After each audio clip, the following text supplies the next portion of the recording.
analisis permasalahan dalam pencapaian visi dan misi. Ini sebenarnya analisa perbandingan antara kondisi yang senyatanya dengan kondisi yang seharusnya. Ini mungkin bukan kayak gini, memang gap analisis di sini disebutnya, atau analisa kesenjangan. Kondisi yang senyatanya seperti apa dan yang ingin kita capai itu seperti apa. Nah, kalau kita lihat di gambar ini, kondisi yang seharusnya itu adalah performance yang ingin dicapai melalui visi, misi, tujuan, dan sasaran. Kemudian kondisi yang ada itulah kondisi yang senyatanya, performance yang berdasarkan data yang ada. Nah, biasanya ini adalah melalui proses yang kita sebut dengan EDM atau evaluasi diri madrasah. Nah, dari perbandingan antara kondisi yang senyatanya dengan kondisi yang seharusnya ada gap atau kesenjangan. Nah, kesenjangan itu kan ada 3 sebenarnya. Yang pertama, kesenjangan itu bersifat minus, artinya kondisi yang senyatanya kurang dari kondisi yang seharusnya. Kemudian gap itu bisa sama dengan kondisi yang senyatanya sama dengan kondisi yang seharusnya.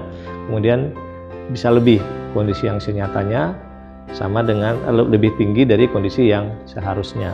Nah, 3-tiganya ini kan perlu strategi. Artinya tidak hanya kondisi yang minus saja yang perlu strategi, tapi kondisi yang sama dengan dan plus pun juga perlu strategi. Itu yang perlu kita bedakan. Ya, kondisi yang sama dengan lebih, strateginya apa? Strateginya adalah untuk mempertahankan kondisi yang sudah baik.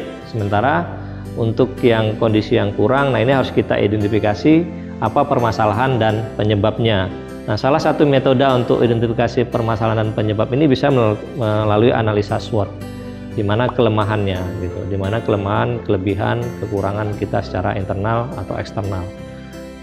Dari situ kita bisa mengidentifikasi apa yang menjadi penyebab dari gap itu.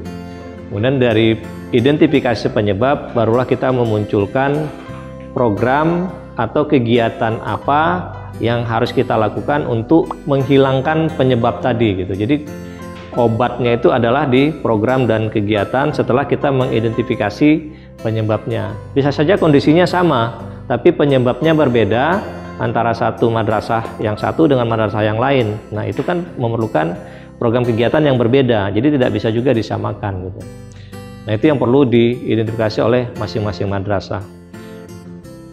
Identifikasi dulu apa penyebabnya, kemudian baru direkomendasikan apa program kegiatan yang akan dilakukan untuk menghilangkan penyebab itu.